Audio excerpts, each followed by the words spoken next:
ሰላም ጤና ይስጥልኝ አድማጭ ተመልካቾቻችን፣ ይህ በዘመድ ሳተላይት ቴሌቪዥን እና በፍኖተ አማራ ዩቲዩብ ቻናል የሚቀርበው የፍኖተ አማራ ዝግጅት ነው። የፍኖተ አማራ ዝግጅት አዘጋጅና አቅራቢ ደግሞ እኔ አንተነህ ገላይ ነኝ። እንደምን ሰነበታችሁ? ባለፈው ትንሽ ጉንፋን አሞኝ ስለነበረና የህዝብም ጥያቄ ስለነበረ የተመልካች ጥያቄም ስለነበረ የአለፈ ፕሮግራም ከ7 ወር በፊት ከወራቶች በፊት የተደረገ ፕሮግራም እንዲሰራጭ ተደርጓል። ዛሬ ጉንፋን ህመሜ ተሽሎኝ የእጅ መስጠት ነገርና ቀጣዩ ዕቅድ ምንድነው በሚል አዲስ ፕሮግራም ይዤ ቀርቤያለሁ።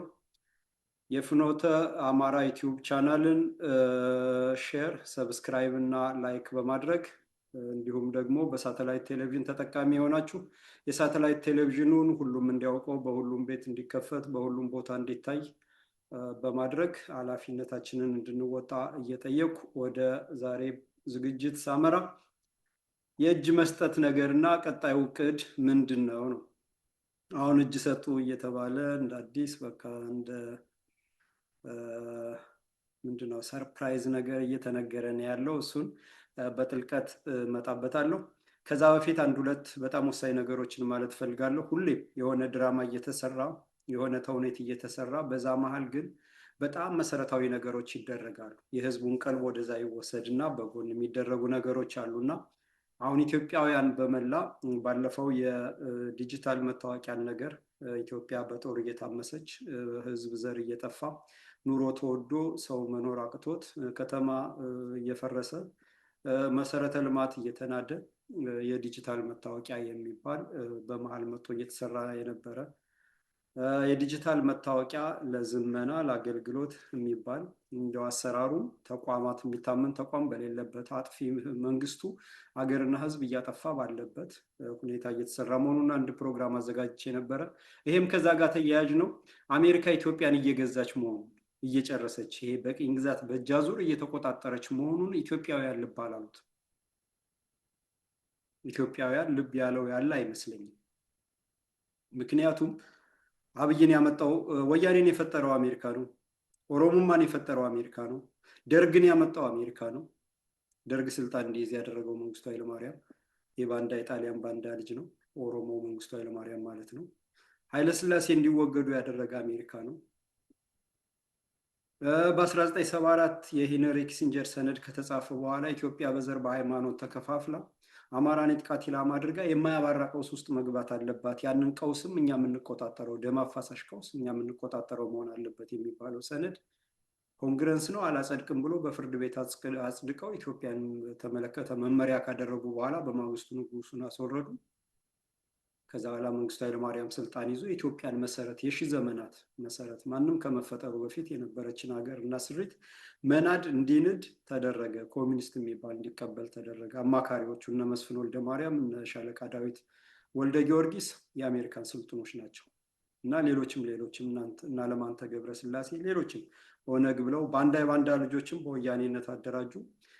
ተገንጣይ እነዚህ ወራሪ ጡት ቆራጭ ብልት እየቆረጡ ግንባራቸው ላይ ሲያስሩ የኖሩትን ደግሞ ፈልገው ኦነግ ብለው አደራጁ ማለት ነው እና ብልት መቁረጣችን ቀረ። በ40ኛው ቀን መገረዛችን ቀረ። የከብት ጭራ ተከትለን መዞራችን ቀረ። ቤት ሰርተን ከተማ ሰርተን መንደር ገንብተን መኖር ጀመርን እና አርሶ መብላት ጀመርን። ይሄ እንደ ነውር እንደ ወንጀል ነው ያሉትን ሰብስበው የበታችነት ስሜት እንዲሰማቸው አድርገው ጸረ አማራ ተገንጣይ ዘረኛ ወራሪ አድርገው ያሰለጠኗቸው አሜሪካኖች ናቸው እና የዛ ሁሉ ዕቅድ አሁን ወደ መጨረሻው እየደረሰ መሆኑን ማየት አለብን ማለት ነው። ወደ መጨረሻው ደረሰ ማለት ይሳካል ማለት አይደለም፣ ግን የዕቅዱ አፈጻጸም የመጨረሻ ምዕራፍ ላይ ይመስለኛል። ምክንያቱም ማሞ ምረቱስ መላለም የሚባል ዲቃላ ባንዳ አሜሪካ ሰልጥና በወርልድ ባንክ ሲሰራ ቆይቶ በወርልድ ባንክ ክፍያ በዩኤንዲፒ በተባበሩት መንግስታት የግንባታ ምናምን ፕሮግራም ክፍያ ደሞዝ እየተከፈለው የኢትዮጵያ ብሔራዊ ባንክ አሰራርን ሙሉ ለሙሉ እንዲቀይርና ለውጭው ለጭራቁ ዓለም ለኢምፔሪያሊስቶች ለኮርፖሬት ካምፓኒዎች እንዲመች፣ የኢትዮጵያውያን ሀብትና ንብረት እንዲሸጥ፣ ያንን እንዲያመቻች፣ የገንዘብ ተመኑን እንዲለውጥ እና ገንዘቡ መግዛት አቅቶ ወረቀት እንዲሆን፣ ወረቀት በሆነ ሰዓት ላይ ውጭ ሀገር በውጭ ባለሀብቶች፣ የውጭ ኮርፖሬቶች፣ የውጭ ወራሪ እነዚህ ቅኝ ገዢዎች የጭራቁ ዓለም የምዕራባውያንና የአሜሪካ ዓለም መጥተው በትንሽ ገንዘብ የኢትዮጵያውያን ሀብት እንዲገዙ፣ ተቋማት እንዲገዙ፣ ተቋማት እንዲገነቡ፣ የተፈጥሮ ምድር የተፈጥሮ ሀብትን የከርሰ ምድር ተፈጥሮ ሀብትን እንዲዘርፉ፣ ውሃን እንዲቆጣጠሩ፣ መሬትን እንዲወሩ አመቻቸ ማለት ነው። ማን? ማሞስ መላለም የብሔራዊ ባንክ ገዢ ተደርጎ ማለት ነው። ከዛ በኋላ ይሄ ባንክ አሰራሩ ፍሎቲንግ ወደሚባል ቀየሩ። ገበያውን በተመለከተ አሉ አምራች ምንም የማያመርት ሀገር፣ በውጭ ተጽዕኖ የወደቀ ሀገር እዛ ውስጥ አስገቡት። ይሄ የተሰለጠነበትን ስራ ሰርቶ ወጣ ማለት ነው ባንዳው። ከዛ በኋላ ኮርፖሬት ካምፓኒዎች መምጣት ጀመሩ። በሂደት ደግሞ ተቋማትን በሙሉ ይቆጣጠራሉ፣ ባንኮችን በሙሉ ይጠቀልላሉ፣ አየር መንገድን ይጠቀልላሉ፣ መብራት ኃይልን፣ ውሃ ልማትን ይጠቀልላሉ ማለት ነው። አሁን ሰሞኑን የተደረገው የዚህ አካል ነው። በጤናው ዘርፍ አብሮ ለመስራት ተፈራረምን አሉ። ምን አብሮ ለመስራት በጤና ዘርፍ እንግዲህ ፊርማ፣ ይሄን ታደርጋለህ፣ ይሄን አደርጋለሁ፣ ኃላፊነት ይሄ ነው፣ ኃላፊነት ይሄ ነው፣ አላማችን ያዋዋለን ይሄ ነው፣ ውላችን የሚጸና እስከዚህ ድረስ ነው ፊርማ ሲፈረም እንጂ እርዳታ ለመስጠት ፊርማ ምናምን አያስፈልገውም። ማታለያ ነው፣ የህዝቡን ግንዛቤ ለመቆጣጠር የሚደረግ ነው። እና ከዚህ በኋላ ኢትዮጵያ የጤና አገልግሎት በአሜሪካን ቁጥጥር ውስጥ ሆነ ማለት ነው። ኮርፖሬቶች ተቀበሉት ማለት ነው። እነ ቢልጌት አምካኝ ክትባት አምጥተው ሲያመክኑ የነበሩት፣ ተላላፊ በሽታ ሲያስይዙ የነበሩት እነ ቴዎድሮስ አዳኖም ተጠቅመው እነዚህ አካላት እንዲቆጣጠሩት ተደረገ ማለት ነው እንጂ አሜሪካ የራሷን ዜጋ ጤንነት አልተቆጣጠረችም። አሜሪካ ውስጥ ከፍሎ መታከም የሚችለው በጣም ጥቂቱ ነው። ውድ ነው ሕክምና። አምቡላንስ መጥራትና በአምቡላንስ ሆስፒታል መሄድ በራሱ $2000 እና $3000 ነው የሚጠይቀው፣ እንኳንና ሌላ ማለት ነው። እና የራሳቸውን ሳያሻሽሉ የውጭን ሀብት ዘረፋ ላይ የምትገኘው በሌሎች ላብና ደም በሌሎችን በጦርነትም በምንም በማሽመድመድ ሀብትና ንብረት የገነቡት ምዕራባውያን ኢትዮጵያን እየተረከቡ ነው ማለት ነው። የእነሱ ምስለን ያስቀምጠው። ሌላ አሁንም ከዚህ ጋር እያይዞ አሁንም ልብ መባል ያለበት አምባሳደር ማሲንጋ የአሜሪካን አምባሳደር በአዲስ አበባ የሚገኘው የአምባሳደርነት ዲፕሎማሲያዊ ስራው ሳይሆን እየሰራ ያለው ኢትዮጵያን እያስተዳደረ ነው የሚገኘው። ሲፈልግ እነ ኮሎኔል አያና ገመቹን ወራሪዎችን፣ የኦሮሞማ ርዕዮተ ዓለም አቀንቃኞችን ድጋፍ እየሰጠ ይጎበኛል፣ ማሰልጠኛቸውን ያያል። ሲፈልግ ደግሞ ቀበሌ ውስጥ ገብቶ ድሬዳዋ ሂዶ አንዳንድ ነገሮችን ያደርጋል። ሲፈልግ ደግሞ አሁን ደግሞ ሰሞኑን ወልቃይት አጽመ ርስታችን ጋር ምዕራብ ትግራይ እያሉ የሚጠሩት ጋር ሂዶ ከዛ የተፈናቀሉት መልሰው መስፈር አለባቸዋል። ወያኔም መልሶ የፕሪቶሪያ ስምምነት ስለከሸፈ የእነ አንቶኒ ብሊንከን ፕሪቶሪያ ስምምነት አማራን እና አፋር በሌለበት ባለጉዳዮች በሌሉበት የእነሱ ፍጡራን ኦሮሞማና ቲፒኤልኤፍን አስማምተው ያደረጉት ስለከሸፈ አሁን ለማታለል በዘላቂ እንዲሰፍሩ የዓለም አቀፍ ሕግ ምናምን የዓለም አቀፍ ሕግ የሚባል የለም። የተባበሩት መንግስታት የጭራቁን ዓለም የኢምፔሪያሊስቱን ዓለም ጉዳይ ሊፈጽም የተቋቋመ ድርጅት ነው። ዓለም ባንክና ኤምኤፍም የእነሱ ጉዳይ ፈጻሚ ነው፣ ዓለም ላይ ስለሚታይ ማለት ነው እንጂ በየትኛውም ሀገር ሀቀኛና እውነተኛ ስራ ሰርቶ አያውቅም። አሜሪካ እየሄደ ማንንም በጦር ሲደበድብና ሲያወድም ህፃናትን ሲጨፈጭፍ ያስቆመ አይደለም። ግን የአሜሪካና የመሰል ተቋማትን ስራዎችን የሚሰራ ነው በእጅ አዙር ማለት ነው። ስለዚህ ይሄ አምባሳደር ወደ ኢትዮጵያ አስተዳዳሪነት መቀየሩን ልብ ማለት አለብን ማለት ነው። ውሃ ሲወስድ እያታለለ እያሳሳቀ ነው የሚባል እና ይህንን ልብ እንል ይገባል። ሌላው ደግሞ አሁንም በሁለተኛ ልናይ ልብ ማለት ያለብን ኢትዮጵያ በሺህ ዓመታት እና አሜሪካና አውሮፓ ሳይፈጠሩ አሁን በደረሱበት ስልጣኔ ደረጃ ይሄ ምዕራባውያን ስልጣኔ መንኮታኮት አድጎ ጨርሶ መንኮታኮት ጀምሯል። በእርግጥ ግን የነሱ ስልጣኔ የሚባለውም ሳይፈጠሩ እንደ ሀገር ገና ሳይታወቁ የነበረች ኢትዮጵያ ስርዓቷን፣ እሴቷን፣ እምነቷን ገንብታ የኖረች ኢትዮጵያን እሴት እየደመሰሱ ነው። እየደመሰሱ ነው። እንግዲህ የኢትዮጵያ ኦርቶዶክስ ተዋሕዶ ቤተክርስቲያንን ወያኔን በማስቀመጥ ወያኔ ቄሶችን፣ ጳጳሳትን፣ መነኮሳትን፣ የሲኖዶስ አባላትን በካድሬ እንዲመለመል ካድሬዎቹ አሜሪካ፣ ለንደን እየሄዱ ዲግሪ እንዲሰለጥኑ፣ ሕግ እንዲማሩ፣ ዶክተር እንዲባሉ እየተባለ ካድሬነትን ሰልጥነው አሁን ለወራሪ ጨርሳችኋል አስረክቡ ተብለው ሕዝቡን አደንዝዘው አስደብድበው አስገድለው ሲዘርፉ ኑረው እነ አብርሃም እነ ጴጥሮስ ወደ አሜሪካ የሚሄደ ወደ አሜሪካ ሄደ። ጉዳዩን ያልጨረሰው አሁንም ወደ አማራ ምድር ገባ። አብርሃም የፈረንጆቹን ትእዛዝ ስላልጨረሰ አሁንም ጥቁሩን እንደለበሰ ፂሙን እንዳስረዘመ እዛ መሬት ላይ ደግሞ እምብርቱ ላይ ሂዶ ህዝቡን አሁንም ሚስጥር እያወጣ እያስመታ ቤተክርስቲያኗ ከስሯ የምትነቀልበት ጋር እየሰራ ይገኛል ማለት ነው። እና እንዲህ አይነት ከሃዲዎች የሚሰሩትን ዛሬም አንቱ ብለን ሄደን እንሳለማለን በእሱ ማለት ነው። ይሄም ህዝቡ የተረዳ አይመስለኝም። እና ይሄንን እምነት እነ መለስ ዜናዊ፣ እነ አቦይ ስብሃት፣ እነ ስዬ አብርሃ፣ ጻድቃን ምናምን ደብረ ሲሆን ኦርቶዶክስን ሰባብረን ጥለናታል፣ አማራን አከርካሪውን ሰብረነዋል ምናምን ሲሉ እነ ሽመልስ አብዲሳ ይሄ የወራሪ ተገንጣይ ዘረኛ ድርጅቶች የወያኔና የኦሮሞማ አመራሮች እንደዛ ሲሉ መሰረት ስላላቸው ነው። ዝም ብለው አይደለም የሚሉት። ስልጠና ተሰጣቸው፣ እንዴት ምን ማድረግ እንዳለባቸው መመሪያ ወረደላቸው፣ ተቆጣጠሩት፣ ተቋሙን አከርካሪውን ሰበር ነው አሉ። በቁጥጥራቸው ውስጥ አስተዳደሩን፣ ሲኖዶሱን፣ የገንዘብ ተቋማት ነኩን፣ አስተማሪውን፣ ዲያቆናቱን፣ እነዚህ ሰባኪዎችን ምኖችን ተቆጣጠሯቸው ማለት ነው። እነ ምህረተአብ የመሰለን ካድሬ ያመጡና አስተማሪ ያደረጉ ማለት ነው። አሁንም ይሄ ሄኖክ ምናምን የሚባለው ይሄ መሸተኛው ዝሙተኛው ምናምን የተቀደሰውን ቦታ እንዲቆጣጠረውና እንዲረክስ አደረጉ። ለምን እነዚህ ዓለማት አሜሪካ የምትከተለው እንግዲህ እስካሁን ድረስ እንድናየው በዓለም ላይ ግብረ ሰዶምን ስታስፋፋ፣ ጾታ መቀየርን ስታስፋፋ፣ እነ ብሌን ኃይሌ ነው ማን የአብይ አህመድ ጸሐፊ ምናምን የተደረገችዋ ጾታ የወንድም ሴትም አይደለሁም እንድትል የምታስብል፣ የቤተሰብ ሕግን የምታጠፋ፣ ሰው መውለድ እንዲያቆም የምታደርግ፣ በመርዝ በክትባት የምታመክን፣ ሴንቴቲክ እያበሉ ህዝቡን ካለልክ ውፍረትና በስኳር በሽታ በካንሰር እና በግፊት እንዲያልቅ የሚያደርጉ ሰይጣንነትን የሚያስፋፉ ኢሉሚናቲ የሚባሉት ማለት ነው፣ 666 የሚባሉት ማለት ነው አውሬው። እና ከእግዚአብሔር ጋር ግብ የገጠሙ ሀገራት የተቀደሰችዋን ምድር መጠው ለማጥፋት እየሰሩ ነው ማለት ነው። እና በዚህ ሁኔታ አብይ አህመድን አመጡት። የኢትዮጵያን ባህል የሚያረክስ እየሄደ የኢትዮጵያን መንግስትነት ስልጣን እንዲይዝ አበቁት።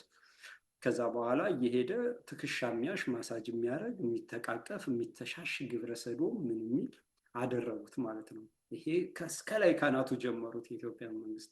ተቋማትን ደግሞ ልክ እንደነ ብርሃኑ ጁላ የሚባል 10 አለቃ ምናምን አስቀምጦ መከላከያ ተቋማቱን፣ የህግ ተቋማቱን፣ የሲቪክ ተቋማቱን፣ የኢኮኖሚክ ተቋማቱን በእንደዚህ መልክ መምታት ጀመሩ ማለት ነው። ስለዚህ አብይ አህመድን አመጡት፣ ብሌን ኃይሌን አመጧት። ወንድም ሴትም እንዳትሉኛለች። ይቺ ትራንስጀንደር ነች፣ የሆነ ጾታዋን አላቅም ማለት ነው። በዚህ በሰይጣኑ ዓለም ተከትባ ያንን ወርሳ ሰይጣን አድሮባት ሰፍሮባት ያደረች ማለት ነው። ከዛ በኋላ ጴንጤነት እንዲስፋፋ ተደረገ። ጴንጤነትን አሜሪካኖች ናቸው የፈጠሩት። በቃ ዛር እንደያዘው እኛ ድሮ ጸበል ቦታ ሲሄድ ነው ሰው ሰይጣኑ ሲወጣለት የሚንቀጠቀጥ ምን የሚል የሚዘል ምናምን ይክል እንዲህ አይነት ከእምነት የተፋታ በቃ ነገሩ ሁሉ ነውር የሆነ ነውርን የሚያስፋፋ ባንክ ቡክ ይዛችሁኑና ገንዘብ ልሙላላችሁ እያለ በኢኮኖሚ በፖለቲካ ውሳኔ በኢኮኖሚ ሆን ተብሎ የደህየን ህዝብ የሚጫወት የሚዘርፍ ምናምን አመጡና እያሰለጠኑ አወናበሩት። ሰውን ከማንነቱ ነቀሉት። ይሄ ጥናት የተጠናው በሎርድ ማኩሌይ ነው። በ1870ዎቹ ምናምን አካባቢ ነው። የአገሬውን በራስ መተማመን ማጥፋት፣ ቋንቋውን በውጭ መቀየር፣ ስርዓተ ትምህርቱን መቀየር እና እሴቱን ማጥፋት ነው። እንግዲህ እምነት የሌለው ህዝብ አውሬ ማለት ነው። እምነት የሌለው ህዝብ አውሬ ማለት ነው። ምዕራባውያን ስልጣኔያቸው ጫፍ ላይ ሲደርስ እምነትን ያጠፉ ጴንጤ ሆኑ። ልክ እንደ ዛሬ አዲስ አበባ ላይ በኢትዮጵያ እንደሚዘለው እንደሚንቀጠቀጠው እንደሚጮኸው ምናምን አደረጉት አውሮፓን። እና ከዛ በኋላ የሚጨብጠው ነገር ሲያጣ ህዝቡ እምነት አልባ ሆነ። እምነት አልባ ሲሆን በማርያም በአላህ ወላሂ ምናምን የሚለው ሁሉ ሲጠፋ ግብረ ሰዶሙም ሰይጣናዊ ስራውም ምናምን ተቀጣጠለ ማለት ነው። እና ስልጣኔ ያበቃለት ህዝብ አለ። አሁን የምዕራባውያን ስልጣኔ ማብቃት ከዚህ ጋር ሁሉ ይያዛል ማለት ነው። እና ጴንጤነትን በእንደዚህ ሁኔታ አስፋፉት። ሳልቅጠሉ ሁሉም እናቶች ሁሉ ጴንጤ እንዲሆኑ ጎንደር 44ቱ ታቦት ባለበት ምድር ላይ ሂደው እንደዛ ሁሉ አስደረጉ ማለት ነው። ዝም ብሎ አይደለም። አገርን አከርካሪ መምታት እሴት ማጥፋት ነው። እሴት ማጥፋት ህዝቡ አክብሮት የህዝቡን አእምሮ ገዝቶት የሚኖረውን እሴት ክብሩን መንጠቅ ማለት ነው። ክብሩን ነጥቆ ዝም ብሎ አውሬ ማድረግ፣ ይሄ ሜዳ ላይ የተለቀቀ አውሬ ማድረግ፣ ምንም ነገር እሴት የሌለው ሰውነቱን ያጣ ማለት ለማድረግ ነው። ይሄ ሁሉ የሚሰራ የፈረንጆች ነው። ከዛ አዶናይ የሚባል ሰልጥኖ መጣ። አዶናይ የሚባል ሰልጥኖ መጣ። የአዶናይ ሰልጥኖ የመጣበት ዝም ብሎ ተራ ቲክቶከር ምናምን አይደለም። ከስቴት ዲፓርትመንት በወጣ ሴራ ተመልምሎ ትግሬ ለዚህ ዝግጁ ነው። ማንነት ቀውስ ውስጥ ስላስገቧቸው አማራ ከጠፋ ወይንም ደግሞ አማራን አጥፍተህ ትግራይን አቆምልሃለሁ ስለተባለ አማራን ያጠፋል ለተባለ ሁሉ ዝግጁ ነው። ወያኔ እንደዛ አድርጎ ነው ትግሬን የሰበከው፣ የትግሬን ወጣት ያሳደገው እና ራሱን ነው እንዲያጠፋ እያደረገ የሳትራት የሆነ ገቢ ራሱን እየገበረ እየቀለጠ የፈረንጅን ዓላማ ሊያሳካ ነው እንጂ አማራን አጽመ ርስት ወይንም የአፋርን አጽመ ርስት ወስዶ ሀገር መሆን አይችልም። ቅዠት ነው ይሄ። ግን በቀውስ ውስጥ እናተርፋለን ብለው ሰነድ ስለጻፉ ለቀውሱ ሁሌም ቀውሱ እንዳይቆም ለቀውሱ መሰረት የሆነ አእምሮ ውስጥ የተፈጠረ ነገር አለና የትግሬን ወጣት በሙሉ ጸረ አማራ ጸረ ኢትዮጵያ አድርገው ቀርጸውት ለኢትዮጵያ መጥፋት ለአማራ መጥፋት የመጀመሪያ የሚመለመለው የትግሬ ወጣት ነው። ከዛ የኦሮሞ ወጣትንም በዚህ ልክ ስላስገቡት የኦሮሞ ወጣትም አሁን መጀመሪያ የሚመለመለው የኦሮሞ ወጣት ነው። ለምን አማራ ጡትህን ቆርጦሃል፣ እንደዚህ አድርጎሃል፣ ቋንቋህን ደምስሶሃል ምናምን የለም እኮ ቢደመሰስ ከየት ይመጣ ነበር ኦሮሞኛ? እና በእንደዚህ አይነት በውሸት ትርክት የፈጠሯቸው እና አዶናይንም ወልደው አዶናይ እያደረገውን አያችሁ። ከዛ ሄኖክ ኃይሌ የሚባል ዲያቆን መጣ። እንዴት እንዳዋረደ እና እምነታችንን የተቀደሰውን በተቀደሰ ቦታ ላይ ነጭ ልበሱ ምናምን እያለ ሴተኛ ዳሪውንም ዝሙተኛውንም ምኑንም ይሄ ጴንጤ ተብሎ የደነዘዘውን በስርዓተ ትምህርት ሆን ተብሎ የከሸፈውን ትውልድ አመጡና ማንጫጫት ጀመሩ። የቤተክርስቲያኗን አሰራር መምታት ነው። አንድን ሀገር ለማጥፋት የወጣቱን አስተሳሰብ መቀየር ነው። የወጣቱን አስተሳሰብ መግደል በሚባለው ተገሏል። ወጣቱ በአስተሳሰብ በስርዓተ ትምህርት እንዳያነብ ምን እንዳይል ተደርጓል። እንዳይረዳ ተደርጓል።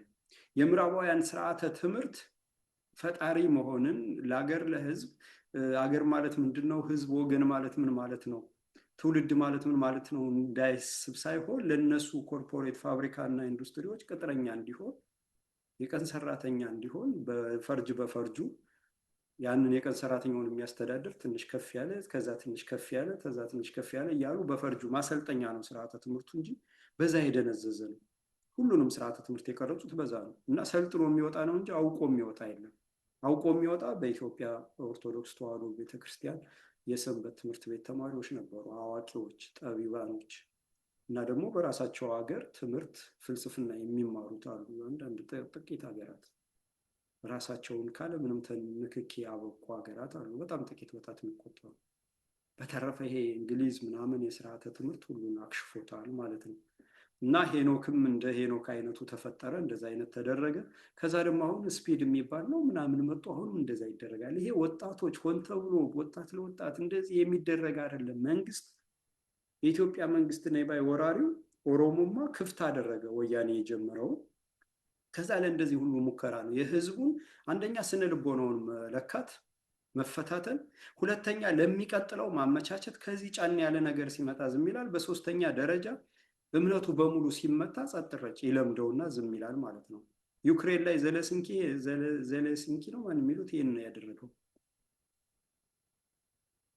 የኢትዮጵያ የዩክሬን ላይ ኦርቶዶክስ ተዋሕዶ እምነት በህግ ነው ያገደው። በጦርነት መሀል ህዝቡ በጦርነት መሀል ሂዶ እንዳይጸልይ ከፈጣሪው እንዳይገናኝ በጀት ከላይ እያስደበደበ ቤተክርስቲያኑ ዘጋበት፣ ጳጳሱን አገደው። አለማምደው ዘዴ ነው። እና ይሄም ኢትዮጵያ ውስጥም አሁን ስፒድ መጣ እንደዚህ መጣ ሆን ተብሎ በደህንነት ተቋማት ስራ ኮኔክሽን፣ በጥበቃ በበጀት በጥናት ከዛ በኋላ የህዝቡ ምላሽ ምንድን ነው፣ ማን ተቆጣ፣ ማን ምን አደረገ፣ ምን አይነት ስሜት ተፈጠረ፣ ለሚቀጥለው ደረጃ መንደርደሪያ የሚሆናቸውን ነገር እየሰሩ ይገኛሉ ማለት ነው። እና በዚሁ አጋጣሚ ይህ ስልጣኔያቸው የወደቀ ምዕራባውያንም ሆነ አሜሪካ እስከሚጠፉ ድረስ ዓለምን ያጠፋሉ እንጂ የሚያገግሙ ግን አይደሉም። የሚያገግሙ አይደለም። የምዕራባውያን ስልጣኔ ሞቷል። አሁን በቃ ተሽመድምዷል፣ አብቅቷል። እንደው እኔ ኢኮኖሚስት ተማሪ አይደለሁም፣ ወይም ደግሞ የስነ ህዝብ ወይም አንትሮፖሎጂስት አይደለሁም። ግን ማንም ሰው እንደማንም ሰው መረዳት እንደሚቻለው ስልጣኔ ከአንዲት ገጠር ቀበሌ ተነስቶ ትልቅ ከተማ ሜጋ ከተማ ላይ መድረስ ማለት ነው። እንግዲህ ስልጣኔ ለምሳሌ ከትንሽ ገጠር ቀበሌ ተነስቶ ኒውዮርክ የደረሰበት ላይ መድረስ፣ ለንደን፣ ዋሽንግተን ዲሲ፣ ፓሪስ፣ በርሊን፣ ስቶክሆልም፣ ሊዝበን፣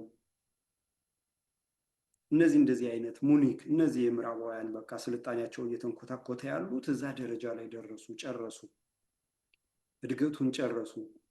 እድገቱ ገጠር ላይ ያለ ገጠር ቀበሌ ላይ ያለ ገጠር ላይ ያለ ሰው ያርሳል፣ ይቆፍራል፣ ያርማል፣ ይጎለጉላል፣ የጉልበት ስራ ይሰራል እና ተጨባጭ ሀብት ንብረት እየፈጠረ ይመጣል። የሀብት ንብረት እየፈጠረ ከተማ ይቆረቁራል። ከተማዎች እያደጉ እየሰሩ ኢንዱስትሪዎች እየፈጠሩ ምርት እየተሻሻለ ምርት እየጨመረ ተጨባጭ ሀብት ንብረት እያፈሩ ያድጋሉ። እያደጉ በጣም ትልቅ ከተማ በጣም ትልቅ ሁሉ አገልግሎቱ የተሟላለት ደረጃ ላይ ይደርሳሉ ማለት ነው። አሁን እዛ ደረጃ ላይ ደረሱ። እዛ ደረጃ ላይ ሲደርሱ ግን ማምረት ቆመ። ለምን? ከማምረት ይልቅ ስቶክ ማርኬት ምናምን የፋይናንስ የገቢ ምንጩን አምርቶ ሪል ተጨባጭ ሀብት ከመገንባት ይልቅ የማጭበርበር ሲስተም ውስጥ ገቡ። ስቶክ ምናምን እንደዚህ እንደዛ አክሲዮን ሽያጭ ምናምን ያ በጉልበት በትክክል የተሰራውን ሀብት ወደ ስቶክ ምናምን ሽያጭ የአንዱን ሀብት ወደ ሌላው ማዞር፣ ሲወደድ መሸጥ፣ ሲረክስ መግዛት፣ እንደዚህ ማለት ምናምን እያሉ እዛ ውስጥ ገቡ ማለት ነው። ይሄ ፌድ እያደረገ የሚሄድ ነው፣ እየጠፋ የሚሄድ ነው። ለምን? እየተገነባ አይደለም። ኢንዱስትሪዎቻቸው እየሞቱ ነው። እነ ቻይና እየተረከቡት ነው። ሌሎች አዳጊ እነ ህንድ እየተረከቡት ነው። ፋብሪካዎቻቸው እያረጁ እየጠፉ ነው። ከቴክኖሎጂ እየወጡ ነው ማለት ነው። የባቡር መስመሮቻቸው እያረጁ ነው ማለት ነው። ይሄ በአንድ በኩል የስልጣኔያቸው ሞት ሆነ። በሌላ በኩል ደግሞ እንደገና ያኔ ሰርቶ የሚያገኘው ገጠር እያለ ሰርቶ የሚያገኘው ከተማ ገባ። ከተማ ከገባ በኋላ ከባድ ስራ መስራት አቆመና ገንዘብን ስቶክ እየገዛ ስቶክ እየሸጠ በተለያየ ቤቱ ቁጭ ብሎ ገንዘብ እንዲያፈራ ተደረገ። ስለዚህ ሀርድ ስራ መስራት፣ በላብ መኖር፣ ሰርቶ መኖር የድሮ ታሪክ የሆነ በቃ የቅንጦት ምናምን የሚባል ሲስተም ውስጥ ቅዠት ውስጥ አስገቡት ህዝቡን ማለት ነው። ከዛ በኋላ ባለሀብቶች ሀብቱን የሀገሪቱን ሀብት ተቆጣጠሩት። ካፒታሊዝምን ዴቨሎፕ አድርገው የሀገሩን ሀብት ተቆጣጠሩት። ሪል ስቴቱን ተቆጣጠሩት። ከዛ ቤት መግዛት ከባድ ሆነ። ዛሬ በየትኛውም የአውሮፓ ከተማ ውስጥ ቤት መግዛት ከባድ ነው፣ በጣም ውድ ነው።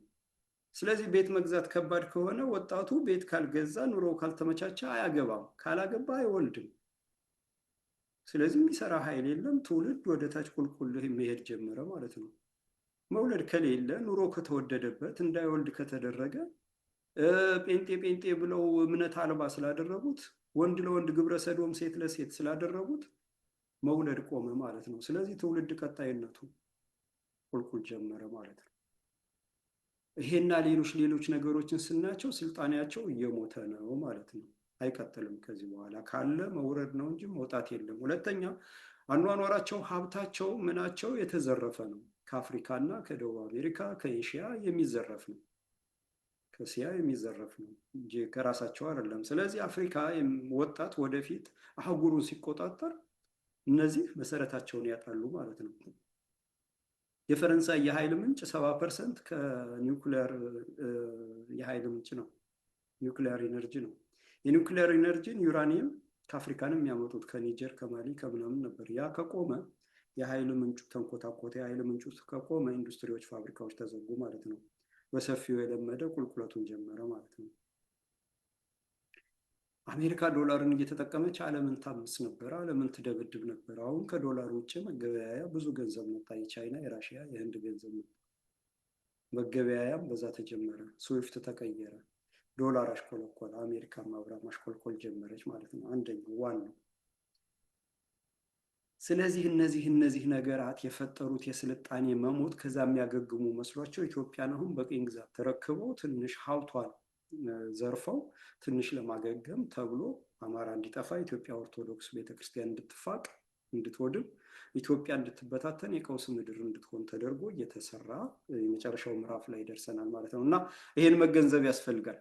ይሄም መገንዘብ ይሄም በውል መረዳት ያስፈልጋል ማለት ነው። ስለዚህ ወደ ዛሬው ዝግጅቴ ስገባ የዛሬው ዝግጅት የእጅ መስጠት ነገር እና ቀጣዩ እቅድ የሚለውን እንግዲህ እጅ መስጠት እነማን ናቸው እጅ የሰጡ፣ ለምንድን ነው የሰጡ፣ ከየት ነው የጀመረ፣ ምን ሲያደርጉ ነው፣ እንዴት ነው ስቴፑ የሚለውን ድብቁንና በግልጽ የሚታወቀውን አመጣዋለሁ። ከዛ በፊት መረዳት በደረጃ ነው የማቀርበው። በትክክለኛ መረጃውን አሰራሩን እንደው መገንዘብ አለብን። ምን እየሆነ ነው የሚለውን መገንዘብ አለ። ከላይ ይሄ ዝም ብሎ ቅጥረኛ ባንዳዎች እናሳየ ደርቤ እነ መልካም ሞላ እነ በለጠ ካሳ ይሄ የብአዴን ቅጥረኛ፣ የወያኔ ቅጥረኛ፣ የኦሮሞማ ቅጥረኛ፣ የሀሳብ ኢትዮጵያኒስቱ ቅጥረኛ ባንዳው ሚዲያ እንደሚያናፋው ምናምን ዝም ብሎ አቧራው ጨሰ ምናምን አይደለም። የህዝብን አእምሮ ለማታከት ህዝቡ ተስፋ እንዲቆርጥ የሚይዘው የሚጨብጠው እንዲያጣ የሚያደርግ አይደለም። ፍኖተ አማራ የሚያቀርበው ምን እየተደረገ ነው ተብሎ ሲጨመቅ ጠብ የሚል ነገር የሚወጣ ነገር ታይቶና ታስቦ ተዳሶ መውጫ መንገድ የሚያሳይ ችግሩን ከነ ችግር ፈጣሪው ከመፍትሄው ጋር የሚጠቁም ማለት ነው። ስለዚህ የእጅ መስጠት ነገርና ቀጣዩን እቅድ ሲጀምር መረዳት ያለብን ሁኔታዎች አሉ። እንግዲህ ደረጃ በደረጃ አንደኛ መረዳት ያለብን ሁኔታዎች ምንድን ናቸው? አጠቃላይ ነው። ይሄ አጠቃላይ መረዳት ያለብን ነገር ምንድን ነው የምንረዳው ነው። ብዥታዎች እየጠሩ መንገዳችን ደልዳላና ቀጥ እያለ ራያችን ግልጽ እየሆነ ማንነታችን እየታወቀ መምጣቱ መረዳት አለብን። እየጠራ መምጣቱ ባንዳና ጀግና፣ ቅጥረኛ ባንዳና ጀግና፣ አውቆ የሚያጠፋና በቅን ልቦና የሚያጠፋ መንጋ፣ ተልኮ ይዞ የመጣ ተመሳስሎ የሚገኝ ሰርጎ ገብና በቅን ልቦና ደግሞ አማራ ሊያግዝ የመጣ ኢትዮጵያዊም ሌላው በሙሉ ያለበት እየጠራ የሰዎች ማንነት፣ የስራቸው ግብር፣ አላማቸው፣ ቅዳቸው፣ ስሜታቸው ምናቸው እየጠራ መጣ። ማን ምንድን ነው የሚለው እየታወቀ መምጣቱን ያሳያል። አንዳንዱ ፕሮፓጋንዳና ተውኔት ድራማ በከፍተኛ ጫጫታና ጩኸት፣ አንዳንዱ በድምፅ አልባ አካሄድ ቦታውን እየለየ አሰላለፉን እያጠራ ይገኛል ማለት ነው። አንዳንዱ በጩኸት በምናምን የሆነ ህይወት፣ አንዳንዱም ፕሮፓጋንዳው ጫጫታው ጩኸቱ ሆይ ሆይ ሆይ ሆይ፣ አንዳንዱ ደግሞ ድምፁን አጥፍቶ በድምፅ አልባ ቀስ ብሎ የሚሄዳል። ልክ አሁን ይሄ ማሲንጋ የአሜሪካን ኢትዮጵያን የመረከብ ተቋማትን የመሸጥ የተቋማትን አሰራር መቀየር የቅኝ መግዛት አሰራርን መትከል ቀስ እያለ ባለፈው ድሬዳዋ አንዴ ጅማ አንዴ ወልቃይት አንዴ ሁመራ ምናምን የሚል አምባሳደር ከስራው ውጭ ነው። የአምባሳደር ስራ ከመንግስታት ጋር ዲፕሎማሲያዊ ግንኙነት ነው። የኢንተርናሽናል የዓለም አቀፍ ግንኙነት አሰራር አለ፣ ዲፕሎማት አሰራር አለ።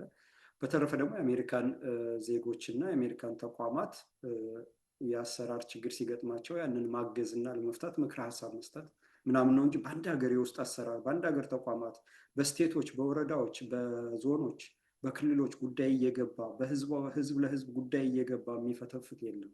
ቅኝ ገዢ ካልሆነ በስተቀር የሚፈተፍት የለም እና በአምባሳደር ስም አሁን ቅኝ እየገዛ ነው ማለት ነው። ልክ እንዲህ አይነት ድምፅ አልባ ነገሮች እየተለዩ እየተጋለጡ መምጣታቸውን አንዳንድ ድምፅ አልባ አንዳንዱ በፕሮፓጋንዳ የሚጮህ ፋኖ እጅ ሰጠ እንደዚህ ያለ ከሌ እንደዚህ ያለ ምናምን የሚባለው ማለት ነው እየጠራ መጣ። ለምሳሌ አሁን እናስረስ ማረ ዳምጤ እየጨረሱ መጡ። ህዝብ እየተፋቸው ሲመጣ እነ መሳይ ከበደ የጸረ አማራው ሚዲያ ሀሳብ ኢትዮጵያኒስቱ ሚዲያ አብሮ እየተቻቸው መጣ። አብሮ ከመሞቱ በፊት እነሱ ከዚህ በኋላ ጥቅም ስለሌላቸው ብዙ ህዝብ ተከታይ ስላለው ለሌላ ስራ እንዲያመቹ አብረው መጥፋት ጀመሩ ማለት ነው። አስረስ ሲሉ የነበሩት መተቸት ጀመሩ። ጨረሰ። አሁን አስረስ ጨረሰ ስራውን ማለት ነው። እየጨረሰ ይሄ ራሱ አንድ ጠቋሚ ነው። መሳይ ከበደ ወይንም ደረጃ ሀብተወልድ ወይንም ደግሞ በለጠ ካሳ ወይንም ደግሞ አንድ ቅጥረኛ ባንዳ ጸረ አማራ፣ ጸረ ኢትዮጵያ፣ ጸረ ኦርቶዶክስ የሆነ ሆዳም አስረስን መተቸት ከጀመረ አስረስ ዘመኑ እያለቀ መጥቷል ማለት ነው። ስለዚህ አስረስ ብለው ከቀሩ ህዝብ አስረስን ሲተፋው ከአስረስ ጋር ከቀሩ እነሱም በህዝብ ስለሚተፉ ትንሽን ጥፍጣፊ አንዳንድ አጥር ላይ ተንጠለጠለ ሲነግሩት ውሎ ሲነግሩት ቢያድር የማይገባው ደነዝ ዝም ብሎ እዛ ተጥዶ እየዋለ አሉባልታ መስማት የሚወድ እንዲሁ የከሸፈ ትውልድ ያንን እያደነዘዙ ለተወሰነ ጊዜ እንዲቆዩ አብራችሁ ተቹ ይባላሉ ማለት ነው። አብራችሁ ተቹ ይባላሉ እና አስረስን መተቸት የተጀመረው የአስረስ ውድቀት ስለመጣ እነሱ ደግሞ ትንሽ ማደንዘዝ ስላለባቸው ትንሽ ግርግር መፍጠር ስላለባቸው አየሩ ላይ ተተኪ ስላልተፈጠረ ከዚህ በኋላ ይሄ ያለው በሙሉ ከተመታ የሚመጣው ተተኪ በቀላሉ ስለሚታወቅ ትንሽ ቆዩልን ነው።